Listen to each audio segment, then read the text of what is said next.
सबसे पहले तो मैं आपको ये बताना चाहता हूं कि कल जब ये झगड़ा शुरू हुआ तो स्पीकर साहब के चैम्बर में मुज़ाकरात हुए और PMLN की तरफ से राना तनवीर साहब वहाँ पर आए, अयाज सादिक साहब वहाँ पर आए और ये राजा परवेज़ अशरफ साहब और नवीद कमर साहब वहाँ पे तशरीफ़ लाए और ये बात तय हुई कि अपोजिशन को 2 स्पीचेस दी जाएंगी और हुकूमत 1 स्पीच करेगी।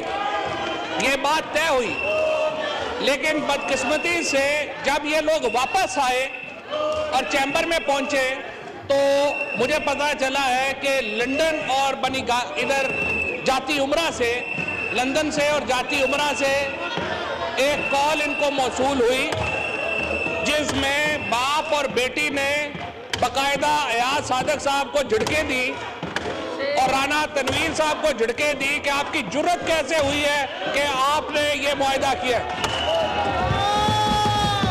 और उसके बाद ये आप देखें कि ये अब्बासी साहब जो इस वक्त ये प्रोटेस्ट लीड कर रहे हैं, इस प्रोटेस्ट को ये रिजाइन कर चुके थे और मरियम नवाज ने ये कहा अब्बासी साहब को और अपने देवर ये सफदर रवान साहब के जो भाई हैं इनको कहा कि इस्तीफे दे दो और स्पीकर के मुंह पे मारा इस्तीफे।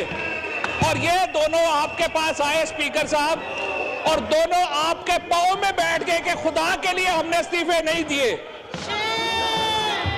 ये और अब ये बैठे हुए ये प्रोटेस्ट कर रहे हैं और पीपल्स पार्टी की स्पेशली मैं शाजिया मरी जो है उनको बड़ी मुबारकबाद देना चाहता हूं। जिस तरीके से उन्होंने PMLN को आज इस्तेमाल किया है कि चोर चोर के जो सारे पोस्टर हैं ये शाजिया मरी बना के लाई हैं और चोरों को ही हाथ में दे दिया है कि चोर चोर के पकड़ के लेके खड़े हो जाए।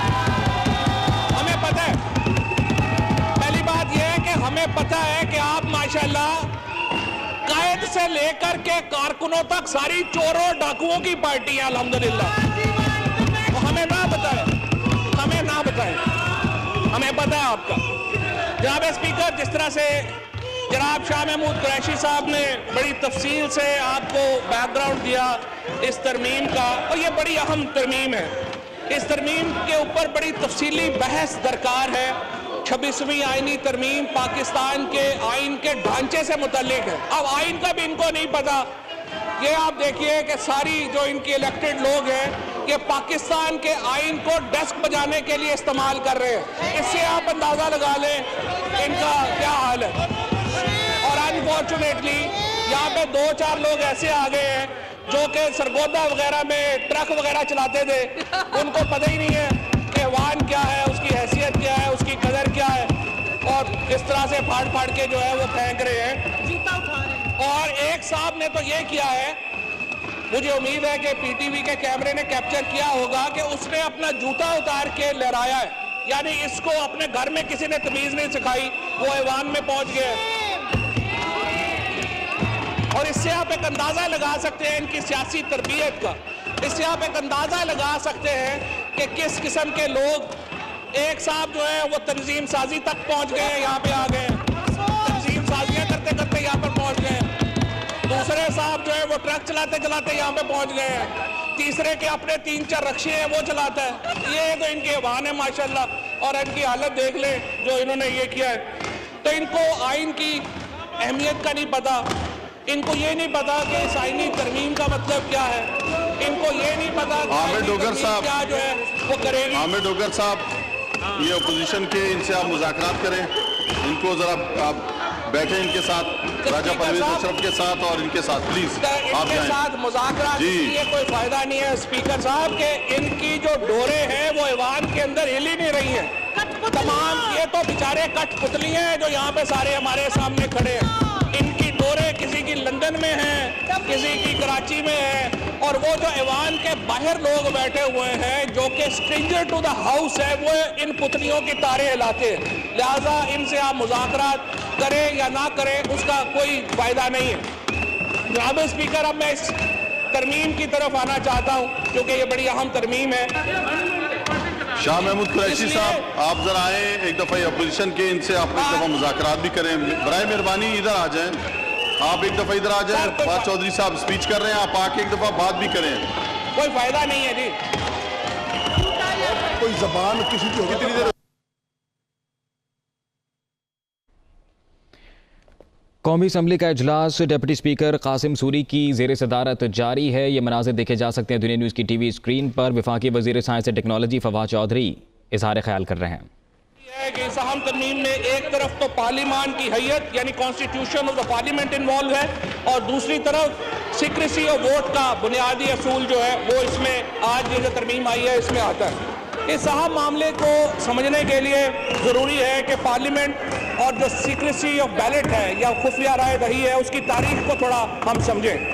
पार्लियामेंट और ख़ुसूसन जदीद पार्लियामेंट की तारीख इतनी पुरानी नहीं है, लेकिन जो सीक्रेसी ऑफ बैलेट है उसकी तारीख बड़ी पुरानी है। कदीम रोम और यूनान में, ग्रीक और रोम में खुफिया राय दही का असूल मौजूद था। मखसूस वोटिंग जो थी वो खुफिया थी। मसलन एक टर्म होती थी ऑस्ट्रिसिज्म, जिसके जरिए लोगों को शहर बदर किया जाता था 10 साल। वो जो वोटिंग है वो खुफिया होती थी। और ये मैं आप सारे अपनी अपनी निशस्त पे बैठे, इसके बाद मौका दूंगा, आप बैठे अपनी अपनी निशस्त पे। जो भी अपोजिशन वाला भी बात करना चाहता है उनको भी मौका देंगे। आप बैठे तो अपनी निशस्त पे, आप जाके बैठे, ये खत्म करें, आपके बाद मौका देंगे। आप बैठे अपनी निशस्त पे जाके बैठे। इन्होंने कोई नहीं, स्पीकर साहब इनको कोई बात नहीं है, इनको आप बोलने दें, कोई बात नहीं। ऑस्ट्रिसिज्म की जो वोटिंग थी स्पीकर साहब, ये खुफिया होती थी ताकि लोगों को पता ना चले कि मुझे शहर बदर करने के लिए किसने वोट किया है। मॉडर्न पार्लियामेंट जब वजूद में आई है तो ज़्यादातर मुल्कों में जो सीक्रेसी ऑफ बैलेट का प्रिंसिपल है उसको मेंटेन किया गया। फ्रेंच कॉन्स्टिट्यूशन के आर्टिकल 31 में, जो कि 1795 में बना था, ब्रिटेन बैलेट एक्ट 1872 में बना था, ऑस्ट्रेलिया का जो पहला इलेक्शन हुआ था वो 1901 में हुआ था, और अमेरिका में 1891 में केंटकी की रियासत ने पहली बार खुफिया राय दही की। लेकिन ये 1950 तक अमेरिका में सिलसिला चलता रहा, और 1950 में आके अमेरिका में जो हमारा बैलेट है वो मुकम्मल तौर के ऊपर सीक्रेसी ऑफ बैलेट के ऊपर जो है वो पूरा आ गया। इसी तरह से हिंदुस्तान में जो पहली बार खुफिया राय दही का और पार्लियामेंट का तस्वर आया, ये 1919 के मॉन्टो चैम्पियन जो इस्लाहात थी, मॉन्टो चैम्सफोर्ड जो इस्लाहात थी, उसके नतीजे में 1919 का ऑल इंडिया एक्ट बना था। तो 1919 के कानून में पहली बार खुफिया राय दही जो है वो पार्लियामेंट में आई। इन इस्लाहात, ये जो 1919 की मॉन्टो चैम्सफोर्ड इस्लाहात थी, उनके ज़रिए पहली बार ये जो मॉडर्न कॉन्सेप्ट्स है पार्लियामेंट के और सीक्रेसी ऑफ बैलेट के, ये हमारे इधर हमारे इलाके में जो अब पाकिस्तान है, हिंदुस्तान है, इन इलाकों में ये आया। 1935 के एक्ट में कहा गया कि जो ऐवान बाला है, अच्छा जो 1919 का कानून था ये पहली बार था जिसमें सेनेट इंट्रोड्यूस कराई गई हमारी रीजन में, और इसी एक्ट में जो बैलेट था वो भी खुफिया राय रही थी। 1935 के एक्ट में ये कहा गया कि 260 मेंबर्स के ऊपर काउंसिल ऑफ स्टेट बनाई जाएगी, जिसमें 156 मुंतखब होंगे और 40% को प्रिंसली स्टेट्स यानी राजे महाराजे जो हैं वो नामजद जो है वो करते थे। 1956 में जब हमारा पहला आइन बना तो हमने सेनेट का इदारा ख़त्म कर दिया। ये बड़ी एक दिलचस्प डिपार्चर था पाकिस्तान में कि 1956 के कानून में हमने सेनेट का इदारा ख़त्म किया, जो 1919 के कानून में भी था, 1935 के कानून भी था, लेकिन 1956 के आइन में और बाद में 1962 के आइन में, दोनों में हमने जो सेनेट का इदारा है वो हमने नहीं बनाया। पाकिस्तान बनने के बाद सबसे पहले 1973 का जो आइन जो था उसमें सेनेट का इदारा बनाया गया। ये काफ़ी अजीब बात थी कि हम एक फेडरल स्टेट थे लेकिन हमें यहाँ पे सेनेट का इदारा जो है वो यहाँ पे नहीं बनाया गया। अमेरिका में 1788 में ये आइन मंजूर हुआ था, लेकिन 125 साल तक अमेरिका में सेनेट के इंतखाबात बराह रास्त नहीं हुआ करते थे। अमेरिका में होने वाली इनडायरेक्ट इलेक्शन पर जो डिबेट है वो बड़ी इंटरेस्टिंग, और यह भी जिस तरह से शाह साहब ने यहाँ पर आपको रेफर किया कि हमें क्यों ज़रूरत महसूस हुई यहाँ पर कि खुफिया राय दही को ख़त्म करें और एक ट्रांसपेरेंट सिस्टम ऑफ वोटिंग लेके आए। ये अमेरिका में भी यही डिबेट थी कि आपने जो ऐवान बाला है वो बिलियनर्स क्लब बन गया है, वोटें खरीदी जा रही हैं और अमेरिका में इसके ऊपर 125 साल के बाद ये हुआ कि एक बिल लेके आए। 100 साल तक ये बिल 100 साल तक पेंडिंग रहा अमेरिका में, क्योंकि जो मिलियनर्स बैठे हुए थे ऐवान बाला में, सेनेट में, अमेरिका में, उन्होंने वो बिल पास नहीं होने दिया। जिस तरह अभी हमारे ये लोग ये बिल पास नहीं होने दे रहे। ये बिल PMLN के लोग या पीपल्स पार्टी के लोग क्यों नहीं पास होने दे रहे? तो इसलिए पास नहीं होने दे रहे कि ये सेनेट को मिलियनर्स क्लब रखना चाहते हैं। ये वोटों का खरीदारी जो हमेशा से, जिसमें माशाल्लाह इनकी दोनों की लीडरशिप जो है, नवाज शरीफ हैं या जरदारी साहब हैं, जिन्होंने ये मास्टर किया हुआ है 8 वोट खरीदने का, ये उसको बरकरार रखना चाहते हैं। इमरान खान वो वाहिद लीडर है जो कि इस सिलसिले को तोड़ना चाहता है और एक ऐसा निज़ाम लेके आना चाहता है जिसमें ट्रांसपेरेंसी हो। इसलिए हम ये बिल लेके आए। अमेरिका में भी यही बहस हो रही थी और 100 साल तक अमेरिका में ये बिल पास नहीं हो सका। बिल आखिर 1911 में जाकर के अमेरिका में ये बिल जो है डायरेक्ट इलेक्शंस की आईनी तरमीम मंजूर हुई और सेनेट ने इस तरमीम को मंजूर किया और 8 अप्रैल 1913 को अमेरिका में ये जो तरमीम है ये आइन का हिस्सा बनी। हिंदुस्तान में 1973 में मेंबर पार्लियामेंट विभूति मिश्रा ने प्राइवेट बिल पेश किया और कहा कि जितनी करप्शन है इस वक्त राज्यसभा के इंतखाबात में, इससे बेहतर है आप राज्यसभा को ख़त्म कर दें। 1973 में इंडियन पार्लियामेंट में ये आवाज़ उठी और एक बड़ी बहस का आगाज़ हुआ।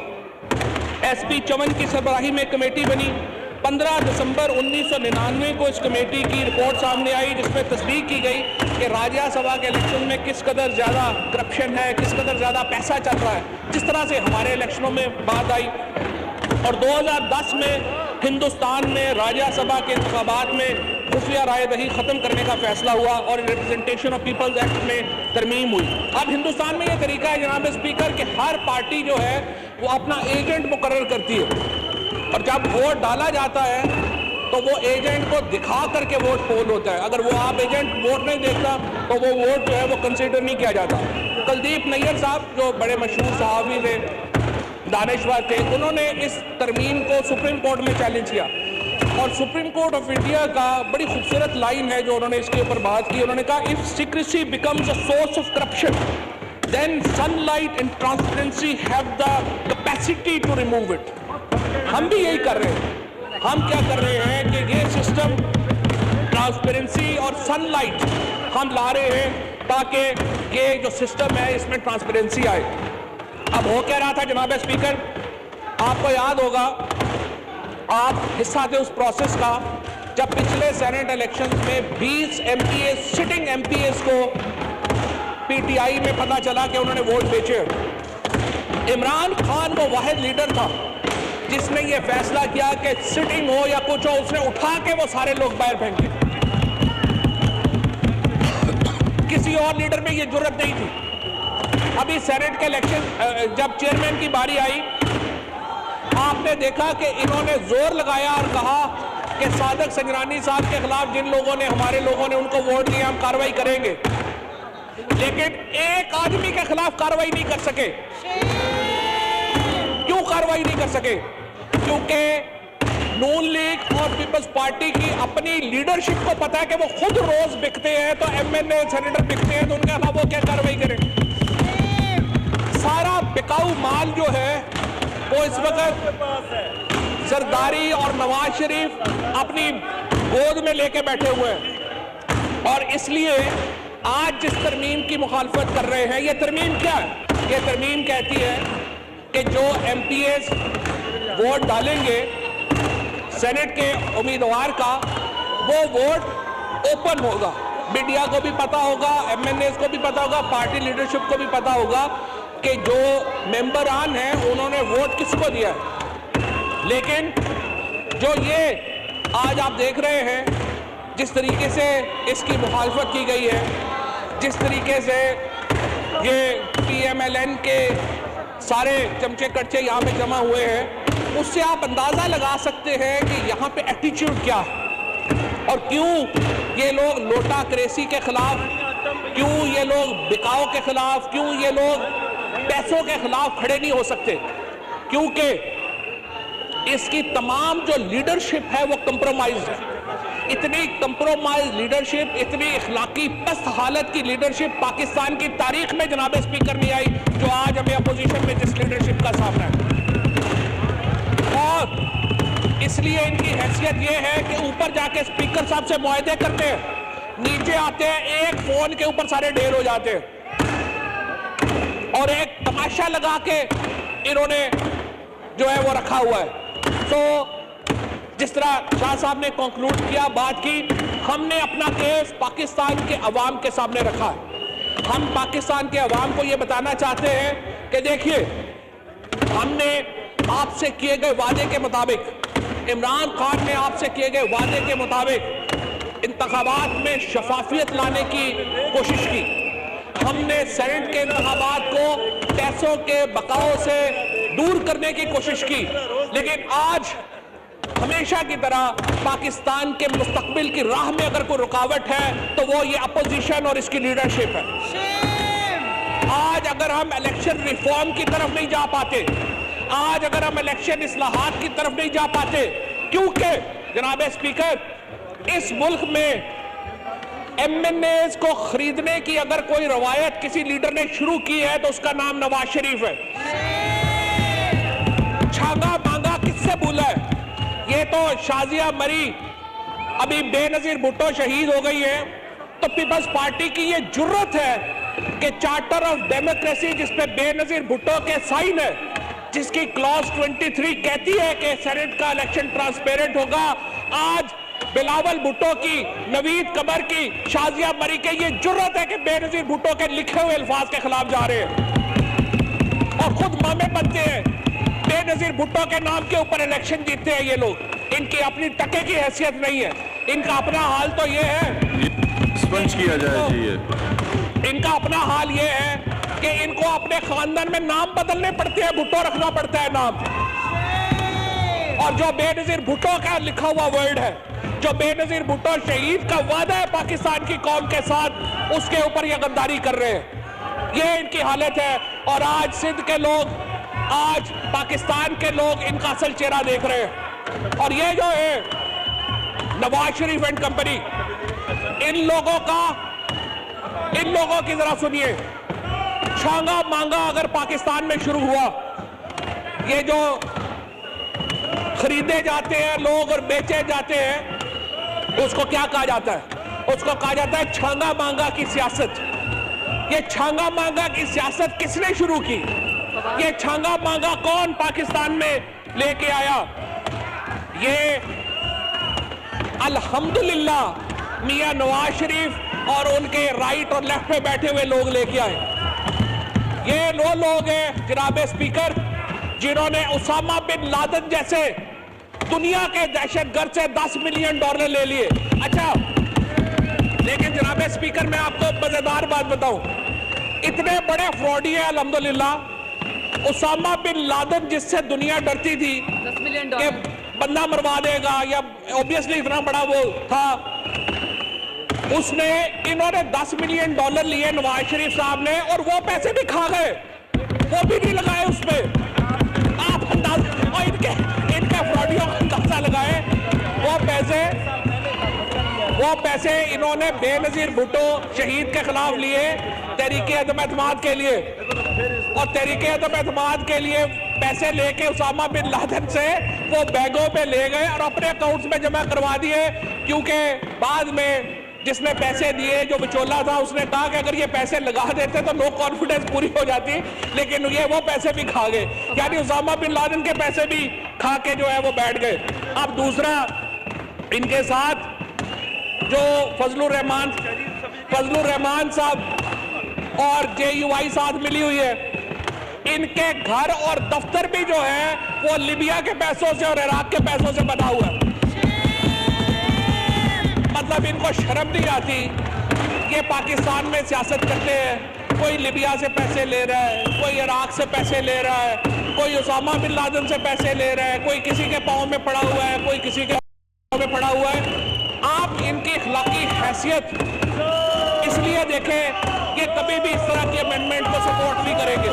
जिस अमेंडमेंट के ऊपर, जिस अमेंडमेंट से ट्रांसपेरेंसी आए, जिस अमेंडमेंट से शफाफियत आए, ये कोई ऐसी अमेंडमेंट जो है उसके हक में वोट नहीं देंगे।